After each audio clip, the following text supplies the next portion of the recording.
नमस्कार दोस्तों, स्वागत है एक बार फिर से आपके अपने YouTube चैनल मनव स्टोरीज पर। इस कहानी में हम बताएंगे कि एक भविष्यवाणी ने किस तरीके से चंचल और अभिनव की जिंदगी बदल दी। दोस्तों, ये कहानी यदि आपको पसंद आती है तो लाइक शेयर कीजिए और यदि चैनल पर नए हैं तो चैनल को सब्सक्राइब करना ना भूलें। चलिए कहानी शुरू करते हैं।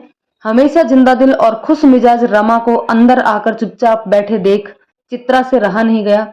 पूछ बैठी, क्या बात है रमा? अभिनव की वजह से परेशान हूँ। क्या हुआ अभिनव को? वह डिप्रेशन का शिकार होता जा रहा है। पर क्यों और कैसे? उसे किसी ने बता दिया कि सिर्फ अगले 2 साल उसके लिए अच्छे नहीं रहेंगे। भला कोई भी पंडित या ज्योतिषी यह सब इतने विश्वास से कैसे कह सकता है?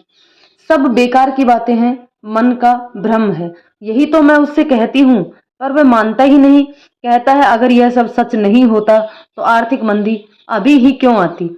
कहा तो कहाँ तो वह सोच रहा था कि कुछ महीने बाद दूसरी कंपनी ज्वाइन कर लेगा।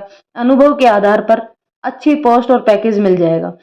पर अब दूसरी कंपनी ज्वाइन करना तो दूर, इसी कंपनी में सिर पर तलवार लटकी रहती है और कहीं छटनी ना हो जाए, बस यही डर लगा रहता है। यह तो जीवन का अस्थायी अवस्था है जिसको कभी न कभी सबको गुजरना पड़ता है। फिर इसमें इतनी हताशा और निराशा क्यों? हताशा और निराश व्यक्ति कभी सफल नहीं हो सकता।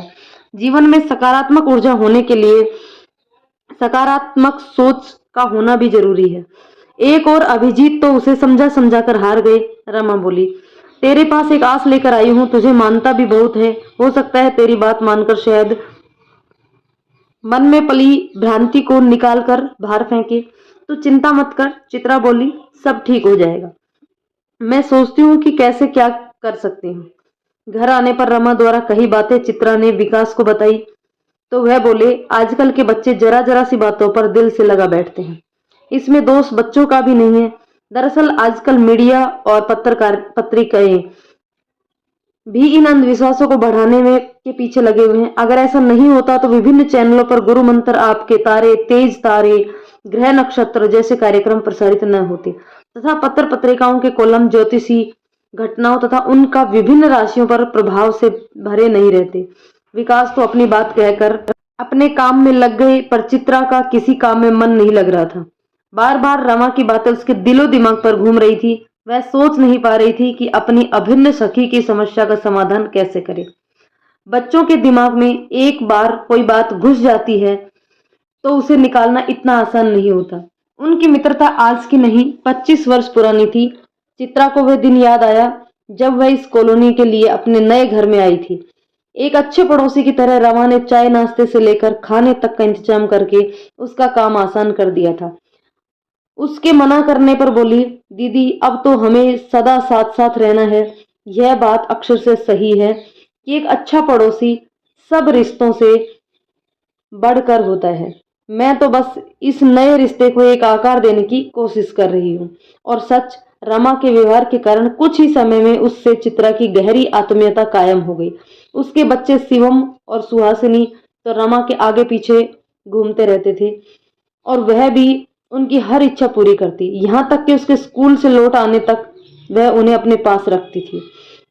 रमा के कारण वह बच्चों की तरफ से निश्चिंत हो गई थी, वरन इस घर में शिफ्ट करने से पहले उसे यहाँ लगता कि कहीं इस नई जगह में उसकी नौकरी की वजह से बच्चे को कोई परेशानी ना हो। विवाह के 11 वर्ष बाद जब रमा गर्भवती हुई तो उसकी खुशी की सीमा न रही। सबसे पहले यह खुशखबरी चित्रा को देते हुए उसकी आंखों में आंसू आ गए। बोली, दीदी न जाने कितने प्रयत्नों के बाद मेरे जीवन में यह खुशनुमा पल आया है। हर तरह का इलाज करा लिया, डॉक्टर भी कुछ समझ नहीं पा रहे थे क्योंकि हर जांच सामान्य निकल रही थी। हम निराश हो गए थे। मेरी सास तो इन पर दूसरा विवाह करने का जोर डालने लगी थी, पर इन्होंने किसी की बात नहीं मानी। इनका कहना था कि अगर बच्चे का सुख जीवन में लिखा है तो हो जाएगा, नहीं तो हम दोनों ऐसे ही ठीक है। वह जो नाराज होकर गई तो वापस दोबारा लौटकर नहीं आई है। आंख के आंसू पोंछकर वह दोबारा बोली, दीदी आप विश्वास नहीं करोगी, कहने को तो ये पढ़े लिखे लोगों की कॉलोनी है, पर मैं इन सब के लिए अशुभ हो चली थी। किसी के घर बच्चा होता या कोई शुभ काम होता तो मुझे बुलाते ही नहीं थे।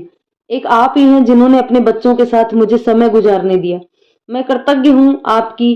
शायद शिवम और सुहासिनी के कारण ही मुझे ये तोहफा मिलने जा रहा है। अगर वे दोनों मेरी जिंदगी में नहीं आते तो शायद मैं इस खुशी से वंचित ही रहती। उसके बाद तो रमा का सारा समय अपने बच्चे के बारे में सोचने में ही बीतता। अगर कुछ ऐसा वैसा महसूस होता तो वह चित्रा से शेयर करती और डॉक्टर की हर सलाह मानती। धीरे धीरे वह समय भी आ गया जब रमा को लेबर पेन शुरू हुआ तो अभिजीत ने उसका ही दरवाजा सबसे पहले खटखटाया था। यहाँ तक कि पूरे समय साथ रहने के कारण नर्स ने भी सबसे पहले अभिनव को चित्रा की ही गोद में डाला था।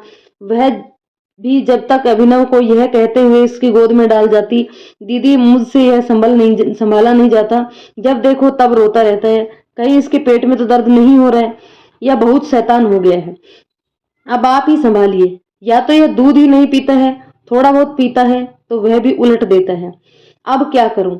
इस प्रकार से चित्रा हर समस्या का समाधान पाकर चित्रा से रमा संतुष्ट हो जाती। शिवम और सुहासिनी को तो मानो कोई खिलौना मिल गया था। स्कूल से आकर जब तक वे उससे मिल नहीं लेते तब तक खाना भी नहीं खाते थे। वह भी उन्हें देखते ही उछल पड़ता मानो उसी का इंतजार कर रहा हो। कभी वे अपने हाथों से उसे दूध पिलाते तो कभी प्रेम से बिठाकर पार्क में घुमाने ले जाते। रमा भी शिवम और सुहासिनी के हाथों से सौंपकर निश्चिंत रह जाती। धीरे धीरे रमा का बेटा चित्रा से इतना हिलमिल गया कि अगर रमा उसे किसी बात पर डांटती तो मौसी मौसी कहते हुए उसके पास आकर अपनी माँ की ढेरों शिकायतें कर डालता और वह भी उसकी मासूमियत पर निहाल हो जाती। उसका यह प्यार और विश्वास अभी तक कायम था। शायद यही कारण था कि अपनी हर छोटी बड़ी खुशी वह उसके साथ शेयर करना नहीं भूलता था। पर पिछले कुछ महीने से वह उसमें आए परिवर्तन को भाप गई थी, पर यह सोचकर ध्यान नहीं दिया कि शायद काम की वजह से वह उससे मिलने नहीं आ पाता होगा। ऐसे वैसे भी एक निश्चित उम्र के बाद बच्चे अपनी ही दुनिया में रम जाते हैं तथा अपनी समस्याओं के हल स्वयं ही खोजने लगते हैं। इसमें कुछ गलत भी नहीं है। पर रमा की बातें सुनकर आश्चर्यचकित रह गई। इतनी जहीन और मेरिटोरियस स्टूडेंट के दिल दिमाग में यह फितूर कहाँ से समा गया, यही सोचती रही। बेटी सुहासिनी की डिलीवरी के कारण 1 महीने घर से बाहर रहने के चलते ऐसा पहली बार हुआ था कि वह रमा और अभिनव से इतने लंबे समय तक मिल नहीं पाई थी। एक दिन अभिनव से बात करने के इरादे से उसके घर गई, पर जो अभिनव उसे देखते ही बातों का पिटारा खोल कर बैठ जाता था, उसे देखकर नमस्ते कर अंदर चला गया। उसके मन में ही रह गई। वह अभिनव में आए इस परिवर्तन को देखकर दंग रह गई। चेहरे पर बेतरतीब बढ़े बालों ने उसे अलग ही लुक दे दिया था। पुराना अभिनव जहां आशाओं से ओतप्रोत जिंदा दिल युवक था, वहीं यह एक हताश निराश युवक लग रहा था जिसके लिए जिंदगी बोझ बन चली थी। समझ में नहीं आ रहा था कि हमेशा हंसता खिलखिलाता रहने वाला तथा दूसरों को अपनी बातों से हंसाते रहने वाला लड़का अचानक इतना चुपचाप कैसे हो गया। औरों से बात ना करे तो ठीक, पर उससे जिसे वह मौसी कहकर न सिर्फ बुलाता था बल्कि मान भी देता था, उससे भी मुंह चुराना उसके मन में चलती उथल पुथल का अंदेशा तो दे ही गया था। पर वह भी क्या करती, उसकी चुप्पी ने उसे विवश कर दिया था। रमा को दिलासा देकर दुखी मन से वह लौट आई। उसके बाद के कुछ दिन बेहद व्यस्तता के बीते। स्कूल में समय समय पर किसी नामी हस्ती को बुलाकर विविध विषयों पर व्याख्यान आयोजित होते रहते थे जिससे बच्चों का सर्वांगीण विकास हो सके। इस बार का विषय था व्यक्तित्व को आकर्षक और खूबसूरत कैसे बनाएं। विचार व्यक्त करने के लिए एक जानी मानी हस्ती आ रही थी। आयोजन को सफल बनाने की जिम्मेदारी मुख्य अध्यापिका ने चित्रा को सौंपी थी। हाल को सुनियोजित करना, नाश्ते पानी की व्यवस्था के साथ हर क्लास को आयोजन की जानकारी देना, यह सब उसे ही संभालना था। यह सब वह सदा करती आई थी, पर इस बार न जाने क्यों वह असहज महसूस कर रही थी। ज्यादा सोचने की आदत उसकी कभी भी नहीं रही। जिस भी काम को करना होता था उसे पूरा करने के लिए पूरे मनोयोग से वह जुट जाया करती थी और उसे पूरा करके ही दम लेती थी। पर इस बार स्वयं में वैसी एकाग्रता नहीं ला पा रही थी। शायद अभिनव और रमा उसके दिलो दिमाग में ऐसे छा गए थे कि वह चाहकर भी उनकी समस्याओं का समाधान कर पा रही थी और ना ही इस बात को दिलो दिमाग से निकाल पा रही थी। आखिर वह दिन आ गया। नीरा कौशल ने अपना व्याख्यान शुरू किया। व्यक्तित्व की खूबसूरती न केवल सुंदरता बल्कि चाल ढाल, वेशभूषा, वाक्य शैली के साथ मानसिक विकास और उसकी अवस्थाओं पर भी निर्भर होती है।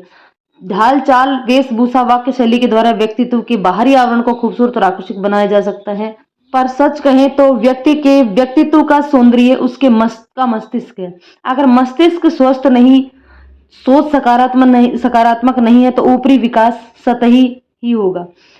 ऐसा व्यक्ति सदा कुंठित रहेगा और उसकी कुंठा बात बात पर निकलेगी। या तो वह जीवन में निराश होकर बैठ जाएगा या स्वयं को श्रेष्ठ दिखाने के लिए कभी वह किसी का अनादर करेगा तो कभी अपशब्द बोलेगा। ऐसा व्यक्ति चाहे कितना भी आकर्षक शरीर का मालिक क्यों ना हो पर कभी खूबसूरत नहीं हो सकता, क्योंकि उसके चेहरे पर संतुष्टि नहीं, सदा असंतुष्टि ही झलकेगी और यह असंतुष्टि उसके अच्छे भले चेहरे को भी कुरूप बना देगी। मान लीजिए किसी व्यक्ति के मन में यह विचार आ गया कि उसका समय ठीक नहीं है, तो वह चाहे कितना भी प्रयत्न कर ले सफल नहीं हो पाएगा। वह अपनी सफलता की कामना के लिए कभी मंदिर, कभी मस्जिद दौड़ेगा तो कभी किसी पंडित या पुजारी से अपनी कुंडली जचवाएगा। मेरे कहने का अर्थ है कि यह प्रयत्न कर भी रहा है पर उसकी अपनी ऊर्जा अपने काम के प्रति नहीं, अपने मन के उस भ्रम के लिए है जिसके तहत उसने मान रखा है कि वह सफल नहीं हो सकता। अब इस तस्वीर का दूसरा पहलू देखिए। ऐसे समय अगर उसे कोई ग्रह नक्षत्रों का हवाला देते हुए हीरा, पन्ना, पुखराज आदि रत्नों की अंगूठी या लॉकेट पहनाने के लिए दे दे तो उसे सफलता मिलने लगे, तो स्वाभाविक रूप से उसे लगेगा कि यह सफलता उसे अंगूठी या फिर लॉकेट पहनने से प्राप्त हुई है, जबकि ऐसा कुछ भी नहीं होता है। वस्तुतः यह सफलता उसे उस अंगूठी या लॉकेट पहनने के कारण नहीं, बल्कि उसकी सोच का नजरिया बदलने के कारण मिली है। वास्तव में उसकी जो मानसिक ऊर्जा उन अन्य कार्यों में लगती थी अब उसके काम में लगने लगी है। उसका एक्शन उसकी परफॉर्मेंस में गुणवत्ता परिवर्तन ला देता है। उसकी अच्छी परफॉर्मेंस से ही उसे सफलता मिलने लगती है। सफलता के उसके आत्मविश्वास को बढ़ा देती है और बढ़ा हुआ आत्मविश्वास उसके पूरे व्यक्तित्व को बदल डालता है, जिसके कारण हमेशा बुझा बुझा रहने वाला उसका चेहरा अब अनोखे आत्मविश्वास से भर जाता है और वह जीवन के हर क्षेत्र में सफल होता जाता है। अगर वह अंगूठी या लॉकेट पहनने के बाद अपनी सोच में परिवर्तन नहीं ला पाता तो वह कभी सफल नहीं हो पाएगा।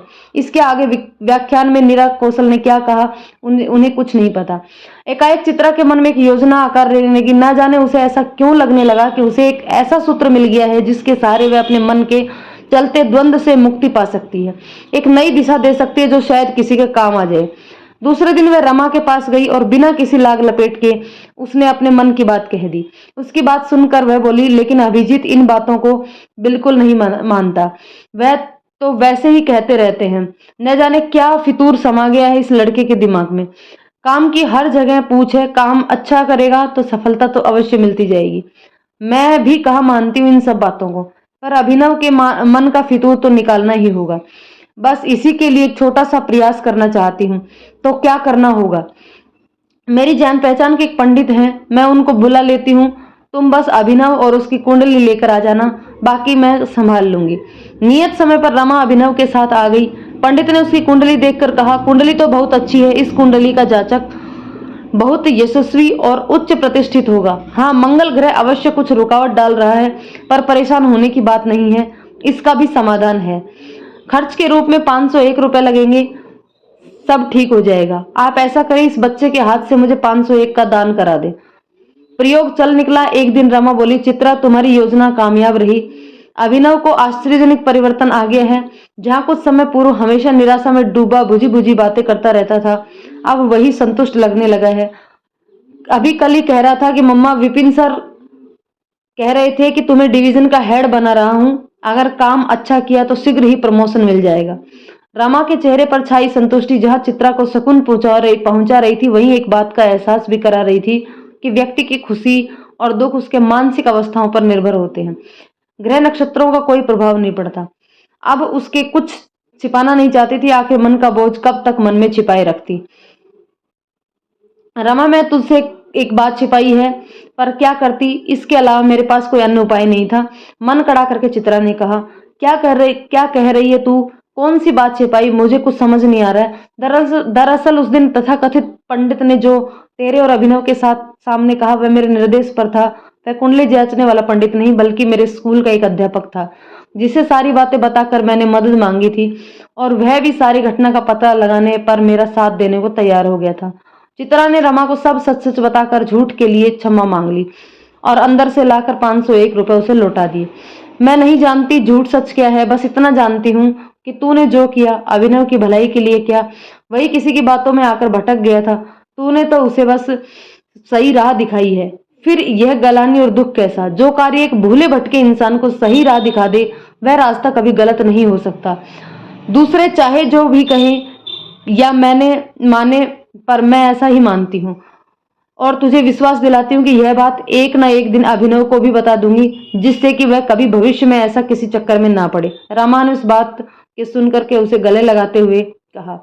रमा की बात सुनकर चित्रा का दिल से एक भारी बोझ उठ गया था। दुख सुख सफलता असफलता तो हर इंसान के हिस्से में आते हैं, पर जो जीवन में आए कठिन समय को हिम्मत से झेल लेता है वही सफल हो पाता है। भले ही सही रास्ता दिखाने के लिए उसे झूठ का सहारा लेना पड़े, पर उसे इस बात की संतुष्टि थी कि वह अपने मकसद में कामयाब रही।